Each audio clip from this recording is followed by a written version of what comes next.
Hello and welcome to Study with Sudhir, your digital classroom.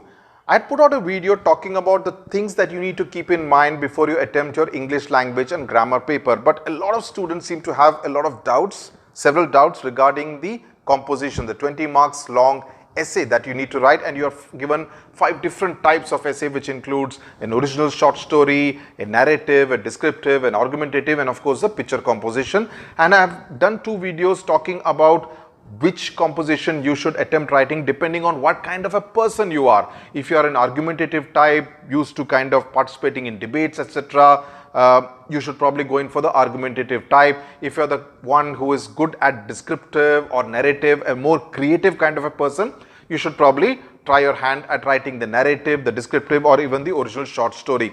But students are a little doubtful as to how the marking is actually done.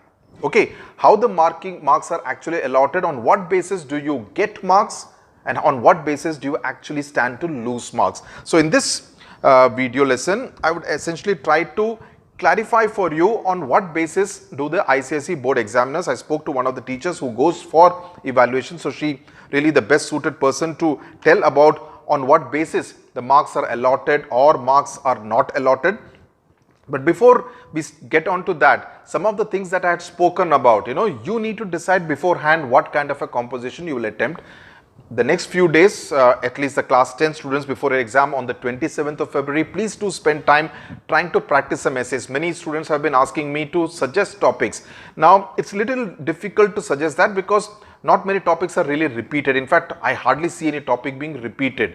What you need to do is to just practice writing, because if you practice writing, that kind of thought process will come naturally to you, and the kind of points that I will tell you, you will realize that even if you don't practice a particular topic, if you know the craft of writing, you will be able to actually tackle something like that. So we'll get on to that. But before you write, and especially in the 15 minutes that you get before the start of the examination, please ensure that you kind of organize your thoughts in your mind. Okay, these will be the 5 to 6 points that I will talk about. So that if you have that in mind, you will not spend time in between those 2 hours trying to think up of points. That is something very, very critical. That is something which you need to do. The organization of your mind about the points is something which you need to do. Now, what are the things that the examiners, the evaluators look out for when they check your answer scripts? Okay. First and foremost, now the length usually, what they say in the question paper is that write a composition 300 to 350 words on any one of the following. Okay, so that is the length which is sought from you. You need to stick basically to the length. Do not fall short of that length, because if you fall short of that length, that is actually seen as a bigger quote unquote crime than actually going over length. The thumb rule, generally basing on the general handwriting size of most students, is roughly about 2 sides of the sheet, 2 pages. Okay, that comes to about 350 words. The 350 could become 375, 380, maybe at a pinch even 400, but generally 2 pages is what most teachers look out for, assuming that you write about 7 to 8 words in a sentence and in a line kind of thing. So, but in case if your length is less than 300 words, you straight away, and if you have written just 1 page, you straight away will lose 25% of those 20 marks. That is, straight away you start with a -5. So please do ensure that you do not fall short of the length.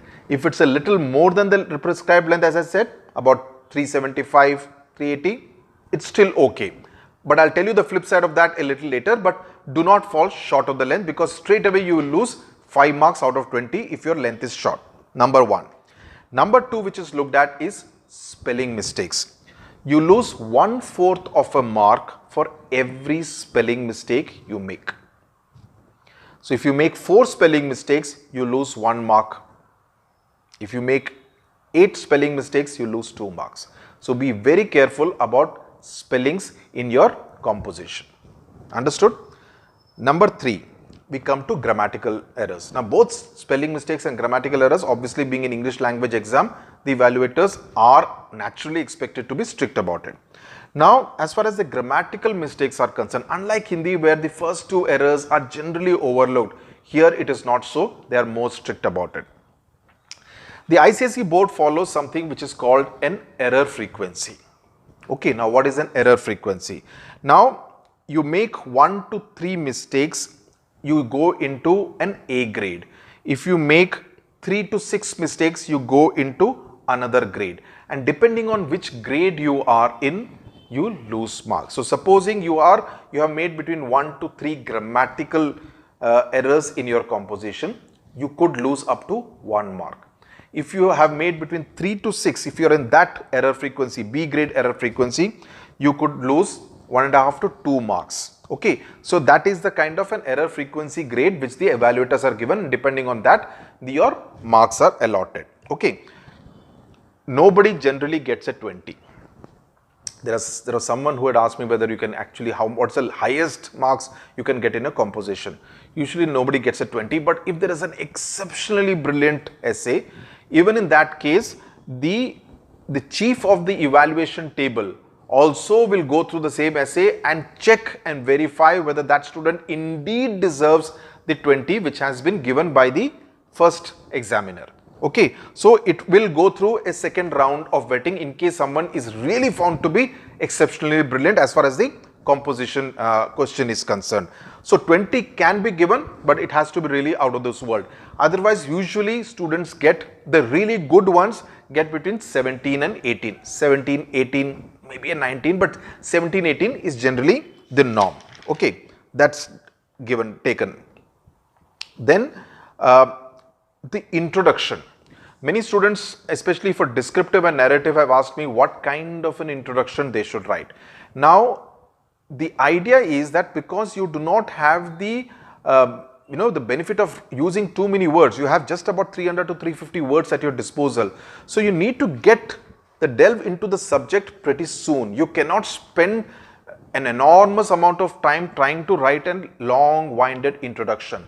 So your introduction has to be short, it has to be crisp, not more than 3 lines, and get into the point straight. That has to be your mission, irrespective of what kind of an essay of the 5 options you have chosen.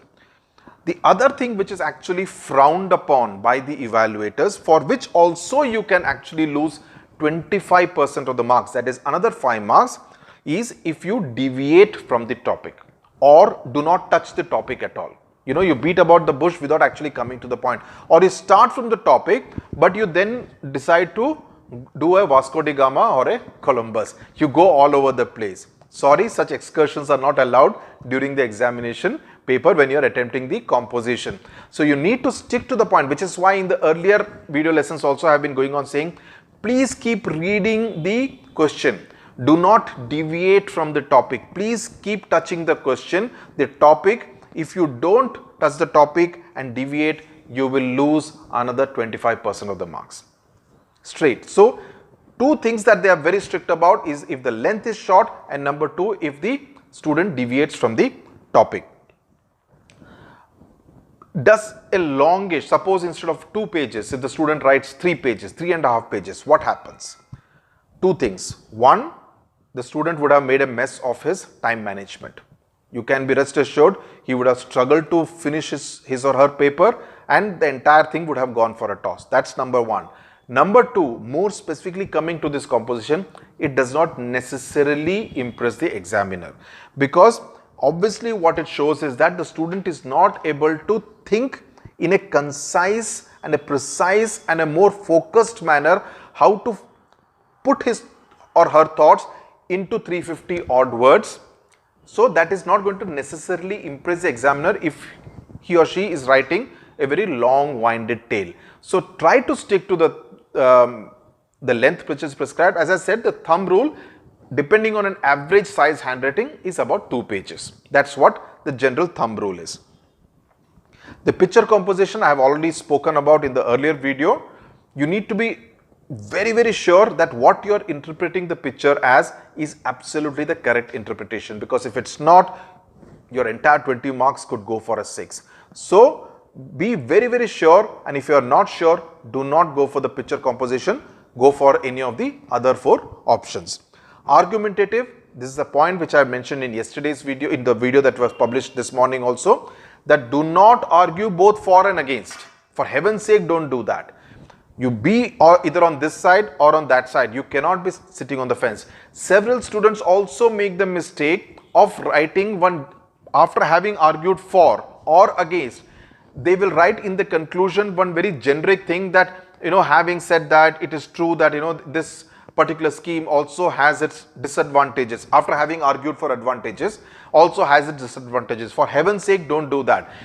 Imagine you are on one side of the fence arguing for or against the motion. You cannot argue for the motion and at the end say that, well, against the motion is also actually quite right. No, you can't do that. So be very forceful in the argument that you are making. Don't beat about the bush. Don't sit on the fence. The number of points that are required. Obviously, we are talking about a 20 mark essay. It is not divided in terms of, intro ko itna marks milega, ending ko itna marks milega. It's not divided according to that.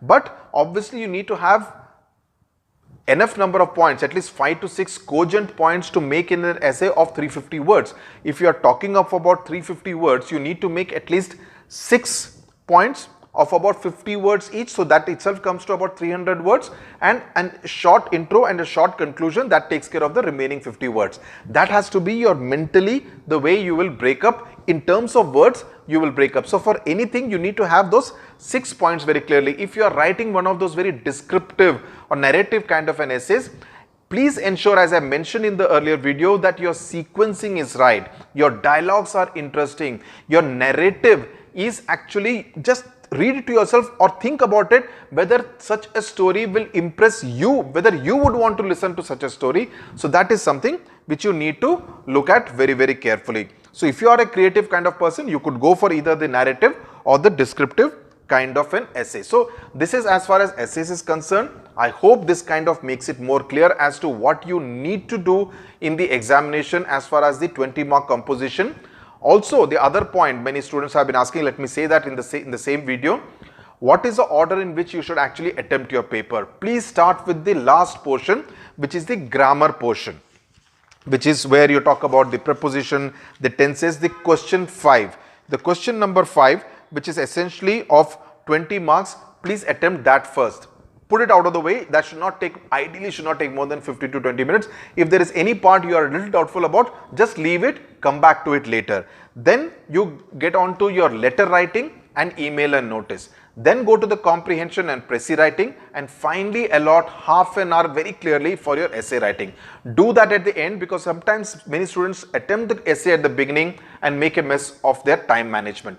Please don't do that, because you will end up losing marks as a result of that. So this is as far as the essay writing is concerned. I hope that's clear. Please do write a good essay. Practice your essays a lot, because that will essentially help you. Usually some kind of a topical question could come, which could be related to, say, pollution. It could be related to, say, traffic management. It could be related to the fact that, due to a lot of smog, flights are delayed.